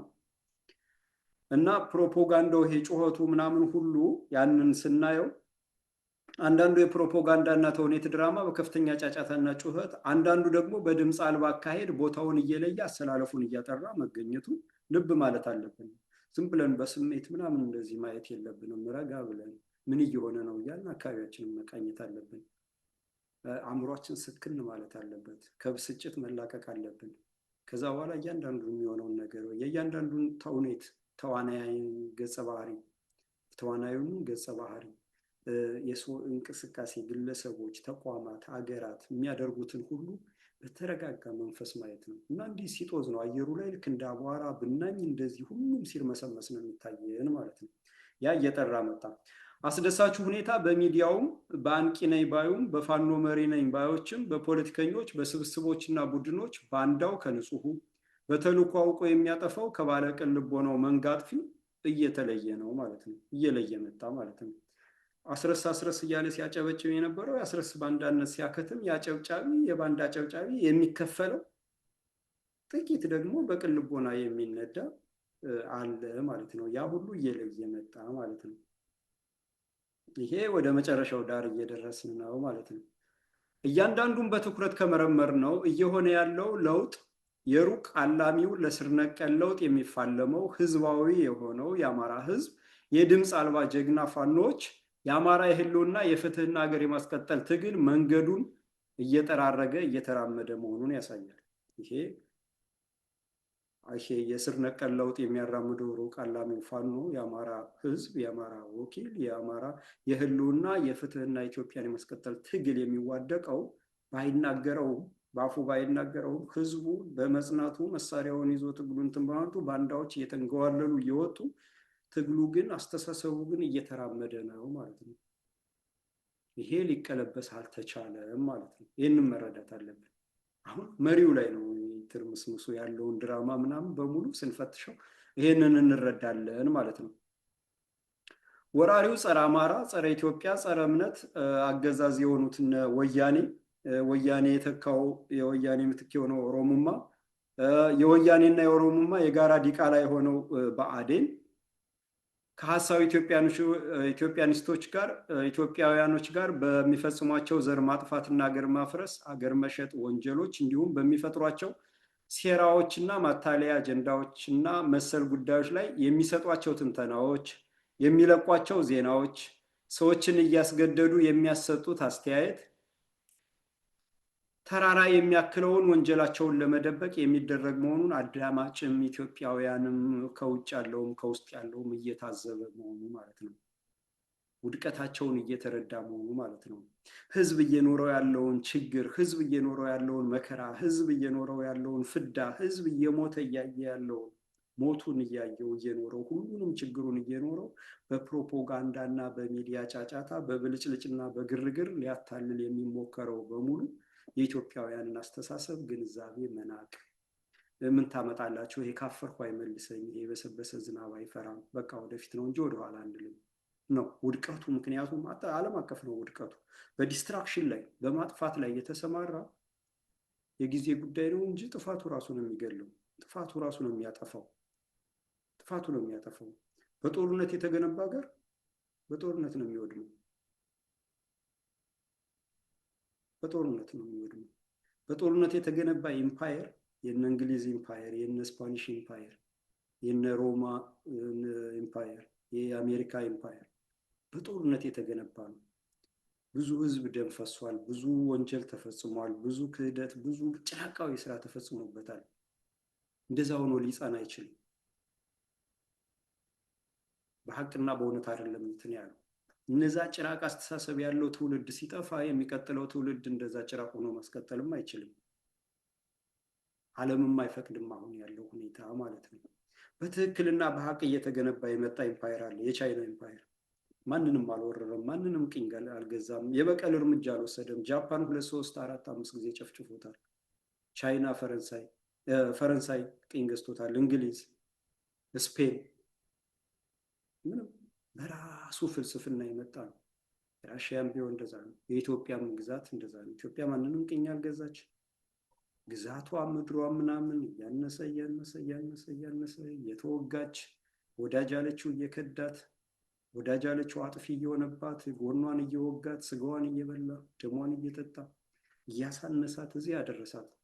ግን ይሄ ሊጠፋ አይችልም። ለምን? በዲስትራክሽን አይደለም ኢትዮጵያ የምትታወቀው፣ በአጥፊዎች ነው። ሰይጣናዊ እንግዲህ ሰይጣን ለተወሰነም ጊዜ ቢሆን አቅም አለው ነው ምናምን ፓወር አለው ኃይል አለው ይባላል መሰለኝ በእምነቱ። እና ያ እነዚህ ሰይጣናዊ ነገሮች ለተወሰነም ጊዜ ኃይል ስላላቸው የማጥፋት አቅማቸው ትልቅ ይሆናል ማለት ነው። እና አንደኛው መረዳት ያለብን ሁኔታዎች እነዚህ ናቸው። ሌላው ከሞት የማያድነው ተውኔት አሰራር፣ ይሄ ከመጥፋትም ሆነ ከመውደቅም ሆነ ሂሳብን ከማወራረድ ለፍርድ ከመቅረብ የማያድነውን የድራማ የተውኔት አሰራርን ነው መፈተሽ ያለብን ማለት ነው። አሁን የሚታየው ከሞት የማያድን ትወና ቀውስና ምስቅልቅል ከጅምሩ የታቀደበት ነው። ከጅምሩ የታቀደ ነው። ዝም ብሎ በዘፈቀደ የሚደረግ በዘፈቀደ የመጣ አይደለም። ከጅምሮ የታቀደበት ነው። የድርጊቶች ተደራርቦ መከሰት የፖለቲካ ገበያ ተደረገ። አንዱ ዛሬ አንድ ድርጊት ይፈጸማል፣ ነገ አንድ ድርጊት ይፈጸማል፣ ነገ ምናምን በቃ ያ ሁሉ የፖለቲካ ገበያ ተደረገ እና በቃ እነዚህ ቅጥረኞች ደግሞ የተሰጡ አሉ፣ ትንተና የሚሰጡ ሚዲያዎች አሉ። እነዚህ ሁሌ የምጠቅሳቸው ብአዴን የሚከፍላቸው እነ ሙልጌታን በርበር፣ እነ መልካም ሞላ፣ እነዚህ በኬንያ ኡጋንዳ ምናምን የተሰለፉት፣ በአውሮፓ በአሜሪካ እነ ግርማ ካሳ ኦሮሞ፣ እነ ምናላቸው ስማቸው የጎጃም አማራው ቅጥረኛው፣ እነ የከፈለው ሁሉ የሚነዳው ምንድነው ይሄ ሀብታሙ አያሌው የወያኔ ምልምል ወያኔ ያሰለጠነው የአዲስ አበባን ወጣት ሲያስበላ የኖረ ሲያስገድል የኖረ መለስ አምባገነን ነው ኢህአዴግ አምባገነን ነው እያለ እሱን ተከትሎ እውነት መስሎት የተናገረው ሲያስለቅም ያስኖረ እና እንዲህ አይነቱ ወንጀለኛ በዚህ ይረባረባል ማለት ነው። እና ለፖለቲካ የድርጊቶች ተደራርቦ መከሰት የፖለቲካ ገበያ ይደረጋል። የፖለቲካ ገበያው ደግሞ ወደ መንገድ ይወጣና አየሩን ያጨናንቀዋል ማለት ነው። አየሩን ያጨናንቀዋል። እነዚህና መሰል ማጭበርበሮች በተከታታይና በመናበብ የሚደረጉ የታቀዱ መሆናቸው ያረጋግጥልናል። በእቅድ ነው የሚደረግ። ኮሽ ባለች ቁጥር ታቅዶ ነው። አንድ ነገር ሊሰራ ሲል ወደ ጎጃም የሚሄደው ወደ ጎንደር የሚሄደው አውቶቡስ በሙሉ ለሙሉ ይታገታል፣ ይጨፈጨፋል፣ 2-3 ሰው ይገደላል። ወይንም ደግሞ እዛ ጋር ጡት ይቆረጣል። እና ስርስ ማረ ዳምጤ ጡት ያስቆርጣሉ፣ ወይንም ፋኖ በድሮን ያስገድላሉ። እንደዚህ ያደርጋሉ በየቀኑ። ከዛ መግለጫ ያወጣሉ፣ ይፎክራሉ፣ ምን ይላሉ ማለት ነው። ስለዚህ እነዚህና መሰል ማጭበርበሮች በተከታታይና በመናበብ የሚደረጉ የታቀዱ መሆናቸውን ያረጋግጥልናል። ወራሪው ኦሮሞማ የሚፈጽመው ዘር ማጥፋት፣ ኢኮኖሚውን ማውደም፣ ገንዘቡን ዋጋ የሌለው ወረቀት ማድረግ፣ ብርን አገር ማፍረስና በምስቅልቅል ውስጥ አገር መሸጥ ተባብሶ ነው ያለው ማለት ነው። አሁን በምስቅልቅል ውስጥ አገር መሸጥ፣ ዲጂታል አይዲ ህዝቡን ገንዘቡንም እንቅስቃሴውንም አስተሳሰቡንም ለመቆጣጠር ዲጂታል አይዲ ይለዋል። በዚህ ፍርሃት ውስጥ ገብቶ መኖር አቅቶት የሚበላው ያጣ ህዝብ፣ ኢኮኖሚው ተሽመድምዶ ኢትዮጵያ ኢዝ ኮላፕሲንግ እያለ ፈረንጅ ኢትዮጵያ ኮላፕስ ያደረገች አንዱ ሀገር ነች እያለ ፈረንጅ እየጻፈ በድሮን ህዝቡን እየጨፈጨፈ በዚህ ሁኔታ ውስጥ ሀገር እየሸጡ ነው፣ እየዘረፉ ነው፣ ተቋማት እየገነቡ ነው፣ አብረው መጥተው እየገዙ ነው። እነ ዱባይን ምናምን ሳውዲ አረቢያ ምናምን እነዚህ የአረብ ባለሀብቶች የአሜሪካ ቅጥረኞች ናቸው አብዛኛው። እንትን ይለፍ አረንጓዴ መብራት አሜሪካ ካላበራላቸው አይገቡም። ያንን እያስበሉ የሚመጡ ናቸው እንጂ ይሄ መስጊድ ምናምን ይሄ ኢትዮጵያን ለማጥፋት ከበሩ ነው። መስጊድ እምነት ምናምን አይደለም። እምነት አይደለም ያስጨነቃቸው። እምነት ቢሆን ኑሮ ኢትዮጵያን ያግዟታል፣ ለኢትዮጵያ ይሰግዱ ነበር እንጂ ኢትዮጵያን አይገዘግዙም ነበር። ነብዩ መሐመድ በሚሳደድ ሰዓት ልጁንና ጥቂት ሰዎችን ሂዱ የክርስቲያን ንጉስ አለ እዛ ራሳችሁን አድኑ ብሎ ነው የላከ። የተቀበላቸው ንጉስም ስንት ስልቻ ወርቅ ተሰጥቶ አሳልፈ ስጠን ሲባል እኔ አደራዬን እንዴት በወርቅ አሳልፌ እሰጣለሁ? እናንተ ምን አይነት ሰዎች ቀማኞች ናችሁ ነው ያለው። እና ይሄንን ደግሞ ኢማሞች ያውቁታል፣ ሼኮች ያውቁታል።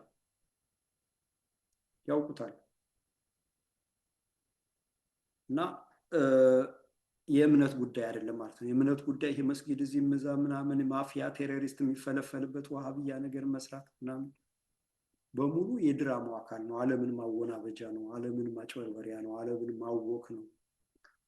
የጠመጠመ እስላም ሲታይ ቴሮሪስት መስሎ እንዲታይ ማድረግ ነገር ማወናበጃ ነው ማለት ነው። እና እነዛ ደግሞ ሰልጥነው የመጡት ቴሮሪስቶች ደግሞ ያፈነዳሉ፣ ይገላሉ። ምንም አያውቀውም ምስኪን በስራ ደፋ ቀና የሚለውን ወይንም ደግሞ በዓል የሚያከብረውን ያርዱታል፣ ቦምብ ጥለው ይፈጁታል፣ ምን ያደርጉታል ማለት ነው። ስለሆነም የሚደረገው ግርግር፣ ድራማና ቀውስ የደመጠጭ ቅኝ ገዥና ዘራፊ ኢምፔሪያሊስት አሜሪካና ምዕራባውያን እቅድን ለማሳካት ህዝብ ጨርሶ አገር ፈርሶ ሸጦና ዘርፎ ለማምለጥ የሚደረግ ሩጫ ነው። አሁን የእነሱን እቅድ ለማሳካት እና አብይ አህመድ ወያኔ ኦሮሞማ ዛሬ አላጠፋው ነገ ያጠፋል ምናምን ብሎ ሰነድ የጻፈው አማራን አጥፍቶ አገር ሊሆን ወራሪ እንደው በሀቅና በእውነት ከሄድን ሀቃቸውን እናውቀ ፕሮፌሰር ዶክተር ምናምኖች አሉ። ስማቸውን ወንጀል የፈጸሙበትን ስም ቀየሩት። ከጋላ ወደ ኦሮሞ ቀየሩት። ጋላ ስድብ አይደለም ግን አማራ ያወጣው ነው አሉ። አሁንም ይሄ ሁሉ የምዕራባውያን ሴራ ነው። አማራ ያወጣላችሁ ነው ብላችሁ ነገሩት። የጀርመናዊው ዮሐን ክራስት ነው ኦሮሚያ ብሎ ያሰየመላቸው እንጂ ኦሮምኛ ቃል አይደለም። ጋላም ስድብ አይደለም። እነ ነጋሶ ጊዳዳ የጋላ ታሪክ እያሉ ጽፈዋል። ደጃዝማች ገመቹ አመንቴ ነው ምን ዘጋላ ኮንፌዴሬሲዮን ብለው የእንግሊዝን እንትን ሉዓላዊ እንትን ሞግዚት ሁኑን እንገንጠል ብለዋል። በድሮ በደርግ ሰዓት የነበረው ስርዓተ ትምህርት ማስተማሪያ መንግስቱ ኃይለማርያም በእናቱም በአባቱም ኦሮሞ ነው። የእሱ ጊዜ የነበረው ስርዓተ ትምህርት የጋላ ወረራ ነው የሚል በህብረተሰብ ትምህርት መጽሐፍ ላይ የነበረው ምንም ማለት አይደለም። ግን ይሄንን ወደ ክፋትና ተንኮል ቀይረው ያሰለጠኗቸው ጀርመኖች፣ አሜሪካኖች፣ ኖርዌዮች፣ ፈረንሳዮች፣ እንግሊዞች ናቸው። እና በአጠቃላይ ዓለም ላይ የሆነ ያለውን ሴራና እንትን ለመረዳት ለንደን፣ ቫቲካን እና ዋሽንግተን የሚሰራውን ድራማ መረዳት ያስፈልጋል። ሴራ ለንደን ሴራ የፋይናንሻል፣ የኢንሹራንስ፣ የባንክ፣ የምናምን ይሄ የአእምሮ አቅም ያለው ለንደን ነው። ዋሽንግተን ፈርጣማ ክንድ ነው፣ እየሄደ የሚጨፈጭፍ እየሄደ የሚያወድም ነው። ቫቲካን ደግሞ በእምነት ዓለምን ተብትቦ ይዞ ድራማ የሚሰራ ነው። ግብረ ሰዶምን እየፈጠረ የሚያስፋፋ እዛ የቫቲካን ቄሶችን ምናምን ግብረ ሰዶም አድርጎ ነው መጀመሪያ የሚያወጣቸው። እነ ሄኖክ ኃይሌ ቫቲካን ደርሰው ከመጡ ተደፍረው የመጡ ናቸው ማለት ነው። ከዛ ነው እንደዛ እያደረገ ዓለምን ሰይጣናዊ ነገር ማድረግ ማስፋፋት ማለት ነው። ቫቲካን የእምነት ካፒታል ነው። ለንደን የእውቀት ካፒታል ነው፣ የፋይናንስ። ዋሽንግተን ደግሞ ሚሊተሪ ካፒታል ነው። ይህንን ከተረዳን እያንዳንዱ እንዴት መጥቶ እንዴት እንደሚያደርግ እንጂ የኦሮሞ ጡት ቆርጦ አንገት አርዶ ደም ጠጥቶ ሆድ ቀዶ ጽንስ አውጥቶ በልቶ ኢትዮጵያ ነኝ ብሎ ሊኖር አይችልም። ይህንን ሊያደርግ አይችልም። ያበደ ውሻ ካልሆነ በስተቀር ያበደ ውሻ ሙሉ ያገኘውን ይነክሳል እንጂ ትውልዱ እንዲቀጥል ትውልዱ እንዲኖር አገሬ ብሎ እንዲኖር የሚፈልግ የነባሩን ህዝብ የአገሩን ባለቤት ህዝብ ሆድ ቀዶ ጽንስ አውጥቶ ሊበላ አይችልም። ይህን የኦሮሞ ወጣት ራስህ ታገል እናስቆመው። እነ አብይ አህመድ እነ ጀዋር መሐመድ እነ አሰፋ ጃለታ የጻፉልህ የኦሮሞማ ርዕዮተ ዓለም ዛሬ ያላጠፋው ነገ ያጠፋሃል፣ ደምስስ፣ እምነቱን ደምስስ፣ በፈረሰች ኢትዮጵያ ኦሮሚያን እንገነባለን ብለው ያቀረቡልህ ትውልድ እንዳይቀጥል ለማድረግ ነው። የኦሮሞ ትውልድ ይሄንን አሳካለሁ ብሎ እየቀለጠ ያልካል። አገሬው ግን አይጠፋም፣ ነባሩ ኢትዮጵያዊ ግን አይጠፋም ማለት ነው። ስለዚህ ይህንን የኦሮሞም ወጣት የትግሬ ወጣት መከራውን በልቶ መማር አልቻለም፣ ግን አሁንም ጊዜ አለ። መማሩ ትውልድን ለማስቀጠል ያግዛል ባይ ነኝ። እንደ ኢትዮጵያዊ ምክር ማለት ነው። ምንም እንኳን ተመሳሳይ ኢትዮጵያዊ ስሜት ባይኖረንም ማለት ነው። ተገንጣይና ባለቤት የሀገር ባለቤት እኩል ሊያስብ ስለማይችል የወያኔ አስተምሮ እና የኦሮሞን አስተምሮ የኦሮሞንና የትግሬን ትውልድ እየፈጀው መሆኑና ትውልድ በዚህ ከቀጠለ አስጊ ደረጃ እንደሚደርስ ይህን መገንዘብ አስፈላጊ ነው። ለኦሮሞ ምሁሮች እንደው ትንሽ ማተብ ላላቸው ማሰብ ለሚችሉ ማሰላሰል ለሚችሉት ነው የጥቆማ እና ይህ ሀገር ማፍረሱ ሀገር መሸጡ በዚህ ዝም ብሎ በዘፈቀደ የተደረገ አይደለም። በፈረሰች ኢትዮጵያ ኦሮሚያን እንገነባለን ቅዠት አስቻይ ምክንያት ነው አንደኛው በፈረሰች ኢትዮጵያ ላይ ብሏል። እነ ሽመልስ አብዲሳ ተናግረዋል። መጀመሪያ እናፈርሳ አዲስ አበባን ኢሬሌቫንት እናደርጋታለን። አዲስ አበባ የማትጠቅም በቃ የሆነ መናኛ ውዳቂ የድሮ ከተማ እናደርጋታለን አለ። አፈራረሱት። ኮሪደር እያሉ ነቀሉት። ወያኔ ጀመረው። ዝም ብሎ የመጣ አይደለም። አሁን ስንወቅስ ወያኔ መልሶ ማልማት በሚል አዲስ አበባ ነቀለና ትግሬ ያሰፈረ ህንፃ ሰራበት ሳይበለው። ትግሬም ከመቀሌ እየመጣ የተሰጠውን ብርና ቤት ምናምን እየሸጠ ስሙን ለማስቀየር 500,000 ነው መክፈል የጀመረው። ከዛ አልተማረም። ኦሮሞን በእንደዚህ አይነት አዙሪት ውስጥ ከተተው። አዲስ አበባ ያንተ ነው አለው። የሌለውን 20,000 ሜትር ወደ መሬት ቢያስቆፍር አንድም አሻራ አያገኝም። ኦሮሚያ እንትን የለም። ሀቁ ይሄ ነው። ይሄ ነው። ምናልባት ባሌ ላይ ወይንም ደግሞ ቦረና ላይ ቢቆፈር 400 ዓመት የቆየ አሻራ ሊገኝ ይችላል። መሀል ሀገር ላይ ግን የለም። ይሄ ሀቁ ነው። ይሄ ሊያግባባን ይገባል። ከዚህ ግን የውሸት ትርክት ፈጥረን ባለቤቱንና ሀገር ገንቢውን አጥፍተን የኛ ነው ብለን እንወስዳለን። ወደዚህ ነው የሚወስደን። ሁሉም የበቀለበትን እንዲፈልግ ያደርጋል።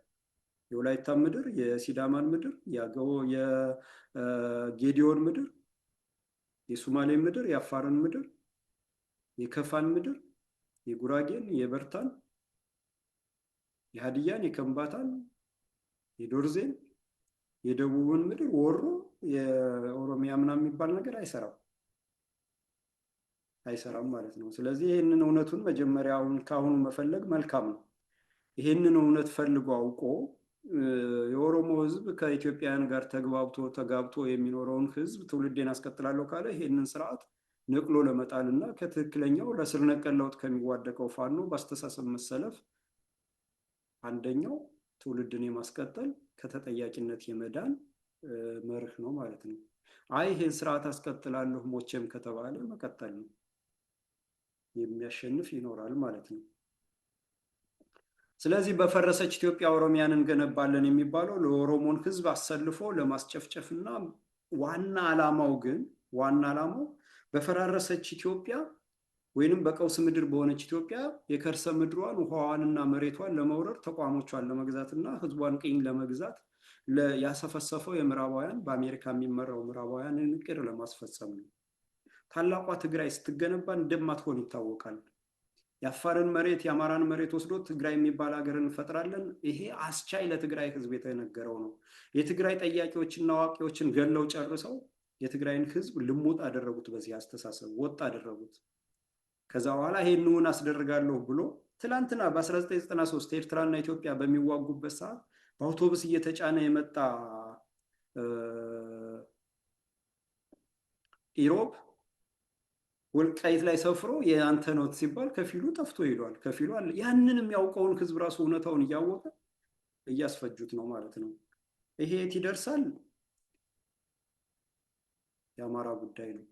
የአማራ ጉዳይ ደግሞ የቅጥረኛ ባንዳዎች ጉዳይ አይደለም። ቅጥረኛ ባንዳዎችን መሸከሙ፣ ቅጥረኛ ባንዳዎችን ከፊት ማድረጉ እስካሁን ድረስ ዋጋ ከፍሏል። በብአዴን መመራቱ፣ በኦነግና በወያኔ ፍጥረት በብአዴን መመራት ይሄ ሁሉ በሚሊዮን የሚቆጠር አማራ እንዲጠፋ፣ ይሄ ሁሉ ምስቅልቅል እንዲፈጠር አድርጓል። ይሄ መቀጠል የለበትም ነው። ስለዚህ በፈረሰች ኢትዮጵያ ኦሮሚያን እንገነባለን ቅዠት አስቻይ ምክንያቱ ሲሆን ዋና ግቡ ኢትዮጵያን በማያባራ ጦርነት ከቶ የማፍረሱ የአሜሪካ የውጭ ፖሊሲ እቅድ ግቡን ለመምታት ነው። የአሜሪካ ኢትዮጵያን በተመለከተ የምትከተለው የውጭ ፖሊሲ በተግባር ተሳካ ለማለት እየተሰራ ነው ማለት ነው። የቀውስ ምድር ማድረግ፣ አገርና ሕዝብ የማመሰቃቀል ቀውሱ፣ የዘረፋ ነውጡ፣ አገሬውን የመጨፍጨፍ ጦርነቱ፣ የአዳዲስ ጦርነት ዝግጅቱ፣ ሩጫውና ፕሮፓጋንዳው በሙሉ ወራሪ ዘረኛ ተገንጣይ ድርጅቶች የኢትዮጵያን መንግስት ማማን ተቆጣጥረው እንዲፈጽሙት በአሜሪካ የታቀደ ነው። አፄ ኃይለሥላሴ ከመውደቃቸው በፊት ነው የታቀደው። አፄ ኃይለሥላሴ እንዲወድቁ ተደረገ። የጦር መሳሪያ ሊገዙ ለአሜሪካ የከፈሉት ወደ 200,000 ብር እንዲወረስ ተደረገ፣ ዶላር። ከዛ በኋላ ዚያድ ባሬ ጦር አዘጋጅቶ ኢትዮጵያ እንዲወጋ ተዘጋጀ። በአሜሪካ ከፍተኛ እገዛ ተደረገለት። አሜሪካ ኢትዮጵያን ከዳችና ዚያድ ባሬን ማሰልጠን ጀመረች። ከዛ ንጉሱም በዚህ በእነ መንግስቱ ኃይለማርያም ከየት መጥቶ ያልተባሉት ተወረሩ። ከዛ በኋላ ኢትዮጵያውያን እንዳይቀጥል ምሁሮች ተገደሉ፣ የጦር መኮንኖች ተፈጁ። ለዚህ ቀደም ብለው የሰለጠኑት እነ ሻለቃ ዳዊት አስፈጻሚ ሆኑ። እነ አምባሳደር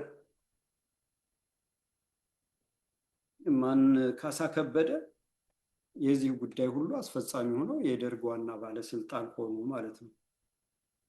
ካሳ ከበደ በአሜሪካ በምናምን ሰልጥነው የዚህ ጉዳይ አስፈጻሚ ሆኑ ማለት ነው። ስለዚህ ዝም ብሎ ዛሬ የተደረገ አይደለም ማለት ነው። ዋናው ቁም ነገር የተረጋጋ መንፈስ፣ የሰከነ አእምሮ፣ አሰላሳይ ጭንቅላት እንዲኖረን ነው የሚያስፈልገው። ፓኒክ ማድረግ አይደለም። ይሄ ዝም ብሎ መደንገጥ፣ የሚይዙት ግራ መጋባት፣ ተስፋ መቁረጥ፣ መርበትበት ምናምን አይደለም። በጣም መረጋጋት፣ ብስጭትን ማስወገድ፣ ስክን ማለት ዙሪያ ገባውን መቃኘት። ይህን ስንቃኘው ስንሰክን ረጋ ብለን ስናየው ሁሉንም ነገር ይህ ሁሉ ምስቅልቅል እምቧይ ካቡ በቀላሉ በንፋስ የሚጠፋ ነገር ነው። በቀላሉ በጥፊ ሊጠፋ የሚችል ነገር መሰረት የለውም። መሰረቱ እነሱ የሰውን ልጅ አእምሮ ስለተቆጣጠሩት ህዝቡን ፓኒክ በቃ ድንጋጤ ውስጥ ከተው ግራ ተጋብቶ የሚሰማውና የሚያየው እንዲደነቁር በሚያየው ነገር እዛ ይፈራል። የሚሰማው ደግሞ እነዚህ ሚዲያዎች ምናምን ያጨናንቁታል። አቧራው ጨሰ እያሉ ያልሆነው ውሸት፣ ያልሆነውን ተደረገ፣ የሆነው እንደዚህ ማሳሳት፣ ረጋ ብሎ እንዳያስብ ትክክለኛ የሆነውን መረጃ እንዳያገኝ ያምታቱታል ማለት ነው። ስለዚህ እኛ ግን ከተረጋጋን፣ ፕሮፓጋንዳውን ሚዲያውን ዘወር አድርገን ከተውነው፣ ሚዲያውን እርግፍ በ100% እርግፍ አያስፈልግም። ሚዲያው ምንም የሚጠቅመው ነገር የለም። ሚዲያው ለምን ጠላታችን ካላጠፋን ይጠፋል። ይሄ ነው ግንኙነቱ። ጠላቶቻችን ወያኔ፣ ኦሮሞማ፣ እነዚህ ሀሳብ ኢትዮጵያኒስቶች እና የኦሮሞማ እና የወያኔ የጋራ ዲቃላ ሆነው ብአዴን ካላጠፉ እነሱ ይጠፋሉ። እስካሁን በሚሊዮን የሚቆጠር አማራ፣ በሚሊዮን የሚቆጠር ኢትዮጵያዊ ጨፍጭፈዋል፣ አገር ሽጠዋል፣ አገር አፍርሰዋል፣ ሀብት ንብረት ዘርፈዋል፣ አምክነዋል። የነ ቢልጌትን አምካይ ክትባት እየተቀበሉ ህዝብ አምክነዋል።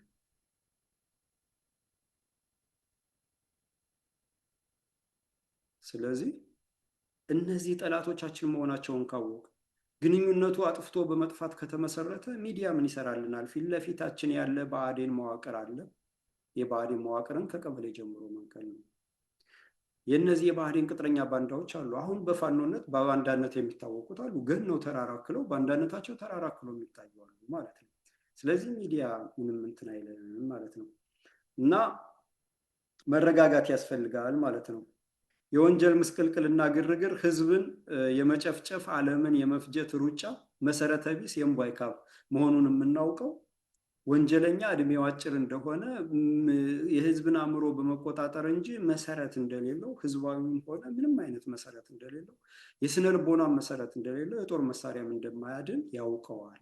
ስለዚህ ይሄንን ሁሉ ለመረዳት መረጋጋትና ቆም ብሎ ማሰብ፣ የሚሆነውን ነገር መታዘብና የህሊና ውሳኔ መወሰን ያስፈልጋል ማለት ነው። ምክንያቱም እድሜያቸው አጭር መሆኑን እነዚህ ወንጀለኞች ኦሮሞማ፣ ወያኔ፣ ምዕራባውያንና አሜሪካም ሆነ እንግሊዝ ምናምን እድሜያቸው አጭር መሆኑን ስለሚያውቁ የአሰራር ስርዓታቸው የአሰራር ስልታቸው ብልጭልጭ፣ አቋራጭ መንገድ ፈላጊ፣ ታይታና ለዘረፋ የሚመች ጸረ ህዝብ ናቸው። ጸረ ሀገር ብልጭልጭ ነው። ነገን የማያይ ነገን የማያስተውል፣ ለዛሬ ሆይ ሆይታ፣ አቋራጭ መንገድ ፍለጋ፣ ለታይታ ለዘረፋ እየተመቸ ነው ማለት ነው። ይህንን አንድ ያዙ። ሁለተኛ የሚጠብቃቸው ህዝባዊም ሆነ ህጋዊ ፍርድ ፍርሃት ውስጥ ስለሚከታቸው ጭካኔያቸው ወደር የለውም። የሚጠብቃቸው የሚታያቸው ያ ወንጀል እየፈጸሙ እንደሆነ ያውቁታል። ህዝብ ሲደርስበትና ሲነቃ በህዝብ እንደሚጠፉ ያውቁታል። ህዝባዊ ፍርድ አለ። ህዝባዊ ቁጣ ማዕበል ይነሳል። ከዛ የሚመጣው ሂሳብ የማወራረድ ነገር ፍርሃት ውስጥ ይከታቸዋል ማለት ነው። ያ ፍርሃት ደግሞ ጨካኝ እንዲሆኑ ያደርጋቸዋል። ካዲ፣ ወንጀለኛ፣ ባንዳ፣ አፍራሽ ኃይል በሙሉ ጨካኝ ነው። ለምን? ነገ ሲቀጣ ነው የሚታየው። ነገ ባንገቱ ገመድ ሲጠልቅ ነው የሚታየው። እና አስረስ ጨካኝ ሆነው እንደዛ በዛ ጨክነው የጎጃምን አማራ በቅድሚያ ፋኖውን ከዛ ህዝቡን የፈጁት ያስፈጁት ያሳረዱት ጡት ያስቆረጡት በድሮን ያስጨፈጨፉት ነገ ባንገታቸው ገመድ ሲጠልቅ እየታያቸው ከዛ የሚወጡ መስሏቸው ነው። አንዳንዴ ፍርሃትም ያወፍራል። እነ ዘመነ ካሴም መብላት የፍየል ብቻ የሚበላው ምናምን አይደለም ውፍረቱ፣ ፍርሃትም ድንጋጤም ራሱ ያወፍራል። እስክንድር ነጋ ምጥጥ አለ፣ ዘመነ ፋፋ የሚሰሩት ነው። እና የሚጠብቃቸው ህዝባዊም ሆነ ህጋዊ ፍርድ ፍርሃት ውስጥ ስለሚከታቸው ጭካኔያቸው ወደር የለውም። በተጨማሪ ፍርሃት ማሰብና ማሰላሰል አርቆ ማየትና የትውልድ ዕጣ ፋንታ መገመት መቻልን ያጠፋል። ፍርሃት ማሰላሰልን ያጠፋል። ፍርሃት ውስጥ ተሆኖ ውሳኔ አይወሰንም። ስለዚህ እኛም ትግሉ ውስጥ ፍርሃት ውስጥ መውደቅ፣ ፍርሃት ውስጥ እንድንወድቅ ነው የሚያደርጉን። ይገሉናል፣ በአውቶቡስ እንዳንንቀሳቀስ ማገት፣ ጡት መቁረጥ፣ ኑሮን ማስወደድ፣ ከስራ ማባረር፣ የሚበላ ጠፋ ሲባል ገጠር ግቡ፣ የቤት ኪራይ ተወደደ ሲባል ገጠር ግቡ፣ እንጀራ አጣን ዳቦ በሙዝ ብሉ፣ እንደዚህ ማስጨነቅና ግራ ማጋባት ነው። አእምሮ ተረጋግቶ እንዳያስብ ለማድረግ ነው። አእምሮ ተረጋግቶ ካሰበ አሃ ብሎ ከተነሳ ህዝብ የት ጋር መምታት እንዳለበት፣ ጩኸት አያበዛም፣ ነውጥ አይፈጥርም፣ ህዝባዊ እምቢተኝነት ምናምን ነገር አያውቅም፣ የት ጋር መምታት እንዳለበት ያውቃል ማለት ነው። ስለዚህ ተረጋግቶ እንዳያስብ ማድረግ ዋና አቅማቸው ነው ማለት ነው። ሌላው በሶስተኛ ደረጃ ሌላው የምዕራባውያን ስልጣኔ ማብቃትና መንኮታኮት የውድቀታቸው ዋናው ምክንያት መሆኑና የውድቀት አይቀሬ መሆን የማይቆጣጠሩት ብስጭት ፈጥሮባቸዋል። ቀጣይነት የለውም። ነገር ቀጣይነት የለውም። ጽናት ያለው ጠላቱን የለየ የጠላቱን ማንነት ያወቀ በሙሉ እንደሚያሸንፍ ምንም ጥርጣሬ የለውም። ይችን የምታክል 1 ሚሊሜትር የምትሆን ጥርጣሬ የለውም። ለምን? የነዚህ የወንጀለኞች ባከር በዓለም ላይ በሙሉ እየተንኮታኮተ ነው። አዲስ ኃይል እየመጣ ነው። የሚያዳሽቅ ፍትሃዊ የሆነ ቀይ በመግዛት የማይታወቅ አገር በመፍረስ ህዝብ በመጨፍጨፍ የማይታወቅ የሰው ልጅ በባርነት በመግዛት የማይታወቅ ኮንጎ ያንን የሚያክል ሀብት በአልማዝ ላይ ተቀምጠው የሚበሉት ያጡት ህዝብ ያደረገ ምዕራባውያን ኢትዮጵያ በቅኝ አልገዛም ስላለች የኢትዮጵያ ኦርቶዶክስ ተዋህዶ ዜጋ ቀርጻ ለሀገሩና ለህዝቡ የሚሞት ስላበቃች እንድትጠፋ ፈርዶ ይሄን ሁሉ በረዶ የሚያወርዱብን ይሄን ሁሉ መዓት እንዲወርድብን የሚያደርግ በሙሉ ይጠፋል። ስለዚህ የነዚህ መጥፋት የነዚህ መዳከም የነዚህ ታሪክ መሆንና ሂሳብ ወደ ማወራረድ ካሳ ወደ መክፈል ለፍርድ ወደ መቅረብ መሄድ ስለሚያበሳጫቸው ምንም ነገር ማጥፋት ነው። የከሌለው ሰርዶ ይብቀላልቻ አህያ እንደሚባለው ማለት ነው። ስለዚህ ሰከን ብለን በስሜት ሳይሆን በስልት በግብዝነት ሳይሆን በጥበብ በማስመሰል ሳይሆን በእውነት በፍርሃት ሳይሆን በልበ ሙሉ አሸናፊ ጀግንነት ጠላቶቻችን የቆሙበትን ምሰሶ እየገነደስ ዓይንና ጆሮ እያጠፋን እግርና እጅ እየቆረጥ ሴራና ፕሮፓጋንዳ እያረከስ ወደ ስር ነቀል ለውጥ ድላችን መገስገስ ብቸኛ አማራጫችን ነው ማለት ነው። ስለዚህ መረጋጋታችን ለዚህ በቃ ዓይንና ጆሮ ካጠፋው መስማት አይችልም፣ ማየት አይችልም። ቅጥረኛ ባንዳውን ካጠፋለት ወያኔ በምን ያህል ብአዴን በምን ያህል እዛ ያሰማራውን ካባረረ በምን ያህል ብአዴንን ከመታው ያሰማራው ስጋት ውስጥ ወድቆ ወይ ቀጥ ብሎ እንትን ይላል ወይ ይጠፋል። ስለዚህ ወያኔም የኦሮሞማ አቅም ብአዴን ነው። የብአዴን አቅም ቅጥረኛዎች ናቸው። እና አስረስ ማረ ዳምጤ እነ ዘመነ ካሴ እስኳዱ እነ ጌታ ስራደ እነ ጋሻው መርሻ እነ ሰለሞን አጠና ምናምን የስኳድ አባላት ጀግና እየገደሉ ጀግና ለመሆን የሚፍተረተሩ ግን የማይመጣላቸው ግርማ ሞገስ የሌላቸው ቢናገሩ አያምሩ የሚናገሩት ነገር ጆሮ የማይስብ የባንዳ ንግግር ማለት ነው። እነመከታው ማሙ ቢናገሩ አያምሩ እና እነዚህ ናቸው የብአዴን አቅም። የዚህ ሁሉ አቅም የነዚህ የብአዴን አቅሞች በነገራችን ላይ የነ አሜሪካም የነ ምዕራባውያንም አቅም ናቸው፣ የውጭ ኃይሎችም አቅም ናቸው።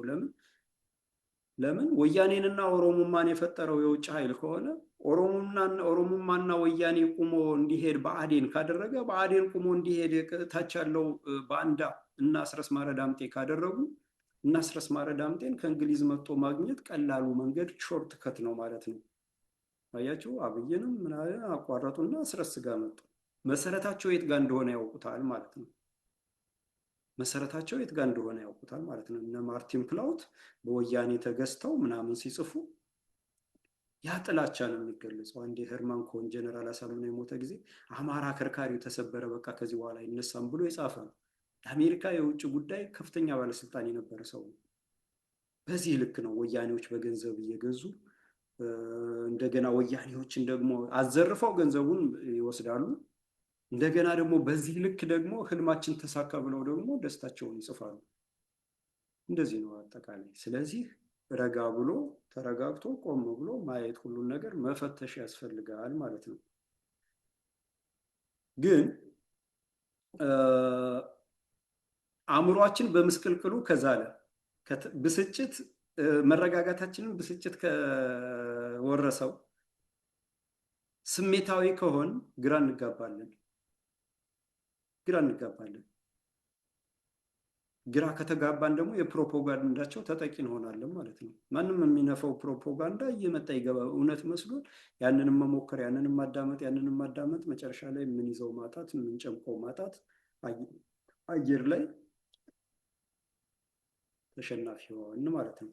እዚህ ላይ ማወቅ ያለብን የዘር ማጥፋቱ ጭፍጨፋ፣ የጅምላ ከአጽመ ርስት እየነቀሉ ማፈናቀል፣ በአውዳሚ ጦርነት መሰረተ ልማትን ማውደም፣ ከህዝብን መጨረስ፣ ወረራ፣ የኢኮኖሚ ቀውስ፣ አዳዲስ የጦርነት ዝግጅት ማጧጧፍ ወዘተ በሙሉ የሰው ልጅ አእምሮ ከማሰብ እንዲዝል፣ ተስፋ እንዲቆርጥና እንዲበሳጭ በማድረግ የሚረጨው ፕሮፓጋንዳ ተቀባይነት አግኝቶ ሰለባ እንዲሆን ለማስቻል የተሰላ ነው ማለት ነው። ሰለባ እንዲሆን ለማስቻል ነው። ፕሮፓጋንዳው ተቀባይነት ያገኛል። ሰው ፍርሃት ውስጥ ከወደቀ፣ የዘር ማጥፋቱን ወንጀል፣ አገር በድሮን ሲጨፈጨፍ፣ ኢኮኖሚው ወድሞ፣ ሰው የሚበላው ሲያጣ፣ ቤቱ እየፈረሰ፣ በመብራት ብልጭልጭ ደግሞ ግራ ሲጋባ፣ ጥቅም አትራፊው ከዚህ ስርዓት ጋር ተሰልፎ ከስር እበላለሁ የሚል ሆዳም ትንሽ ሳንቲም ስላገኘ አብሮ ስለተመሳሰለ ምናምን በዛ ግርግር ውስጥ ሰው ግራ ሲገባው ፍርሃት ውስጥ ይወድቃል። ፍርሃት ውስጥ ሲወድቅ ደግሞ የፕሮፓጋንዳ ሰለባ ይሆናል። የፕሮፓጋንዳ ሰለባ ከሆነ የነ አብይ ንግግር ትክክለኛ ተቀባይነት ያገኛል ማለት ነው። የነ ደብረጽዮን ንግግር፣ የነ ብአዴን ንግግር፣ የነ አስረስ ንግግር፣ የነ ዘመነ ካሴ ንግግር፣ የነ እስክንድር ነጋ ንግግር፣ የነ ጌታ አስራደ ንግግር፣ የነ ሰለሞን አጠና ንግግር፣ የነ መከታው ማሞ ንግግር ተቀባይነት አገኘ ማለት ነው። የቅጥረኛ ባንዳው ሁሉ ማለት ነው። ለምን ዘርፈዋል? እነዚህም በተራ በተራ ማኑ አስነክቷቸዋል። እነዚህንም አይበሉትም እኮ ቤት አለ አዲስ አበባ፣ በቃ እንዲህ አይነት ግዛ፣ ይሄን ያህል ገንዘብ አለ አካውንት ውስጥ ሄዶ አንድ የኦሮሞማ የወያኔ ደህንነት አካውንት የንግድ ባንክ ወይንም ደግሞ የአቢሲኒያ ባንክ ወይንም ደግሞ የአንድ ባንክ አካውንት ጽፎ የሆነ ቁጥር ያሳየዋል። ማዘዝ አይችልም፣ መንቀሳቀስ አይችልም። ወያኔ ድሮ የብአዴን ባለስልጣናት ከበጀት ላይ እያነሱ ገንዘብ እንትን ሲሉ መቀሌ ባንክ ነበር እንዲያስቀምጡ የሚደረጉት። በወር ከ10 ሺህ ብር የበለጠ ማውጣት አይችሉም ነበር፣ አይፈቀድላቸውም ነበር። አንድ ሰው ሲያጫውተኝ እና መቀሌ ባለው ነው ዲፖዚት ቀጥታ ሜይን አካውንት የሚከፍቱት፣ ዋና ሂሳብ ቁጥር የሚከፍቱት። ከዛ እዛ እንዲቀመጥ ይደረጋሉ። ደህንነቶች ናቸው ይህን የሚያደርጉት አውቀው በዘዴ። ስለዚህ አገኘው ተሻገር ልጁን አሜሪካ ሊልክ ቢፈልግ እና የሆነ ገንዘብ ላውዛውር ቢል ይጠየቃል። አይ ከዚህ ቦታ አንሳ እናድርግ ይባላል። ከዛ ከጤና በጀት ላይ አንስቶ ይልካል ማለት ነው። ያ ገንዘብ ግን አይነካም፣ መያዣ ነው። አንደኛ ራሱ ትግሬዎች ይጠቀሙታል፣ ሁለተኛ ማስፈራሪያ እንዳያመልጥ ነው፣ እንዳይከዳ ነው። ሶስተኛ እነሱ ከማያውቁት ውጭ ገንዘብ እንዳያጠራቅም ነው፣ አቅም እንዳይፈጥር ለማድረግ እና እንዲህ አይነት አሰራር አሁንም ፋኖችን እንደዛ አድርገው ነው የያዟቸው። አስረስ ማረ ዳምጤ ከወያኔ ብር ተቀብሎ 5 ሚሊዮን ብር ለፋኖ አመራሮች ብሎ እሱ ለሾማቸው ይሰጥ ነበር። መከፋፈል፣ በቃ ገንዘብ አገኘው ብሎ ትግሉን እንዲረሱት የአስረስን ትእዛዝ ተቀብለው፣ የአስረስ ትእዛዝ ማለት የተመስገን ጥሩነህ ትእዛዝ ነው፣ የወያኔ ትእዛዝ ነው፣ የእነ አብይ ትእዛዝ ነው ማለት ነው። ያንን እየተቀበሉ ህዝቡን ያስፈጁት፣ እያገቱ የዘረፉት፣ ምን ያደረጉት ማለት ነው። እና የፕሮፓጋንዳው ሰለባ ማድረግ በጦርነትና በቀውስ የማይቻለውን እኩይ ዓላማና ግብ ለማሳካት ዋና ተመራጭ ነው ማለት ነው። በፕሮፓጋንዳ ሰለባ የሆነ ህዝብ በጦርነት ሊሳካ የማይችልን ድል ነው ጠላት የሚያሳካው። አሁን በጦርነት ለምሳሌ አሸንፈናቸዋል። ወያኔንም ኦሮሞማንም አሸንፈናል። ህልማቸውን አላሳኩም፣ በ3 ወር ትጥቅ አስፈታለሁ ቀበቶ አስወርዳለሁ ሊል አይደለም። አማራን አስታጥቋል። እንደ ከብት ነድተናቸዋል። ኃይላችንን አሳይተናል። ከዛ በኋላ ቅጥረኛ ባንዳዎችን ወደፊት አመጡ። ራሳቸው ስም እየገነቡ ያገነኗቸውን ሰዎች መሪ አድርገው አመጡ። ህዝቡ ያልመረጣቸውን ሲታገሉ ያልታዩትን። ዘመነ ካሴ ሲተኩስ ታይቶ አይታወቅም። አየሁ የሚል ካለ ይቀጣሉ። ዘመነ ካሴ ሲተኩስ አየሁ። አስረስን ተውት፣ እስክንድርንም ተውት፣ የሉበትም። ዘመነ ከኤርትራ በረሃ ከምናምን የሚባልለት ባንዳ ሲተኩስ ምናምን ታይቶ አይታወቅም። በአካል ደግሞ ያውቀዋለሁ ፍርሃቱን፣ ቅጥረኛ መሆኑን እኔ በአካል አይቼ ነው ያነበብኩት። ከየትም አምጥቻለሁ። ስነ ልቦናዬ ሁሉ ነገሩ ነው እንዲህ የቀፈፈኝ የሸተተኝ።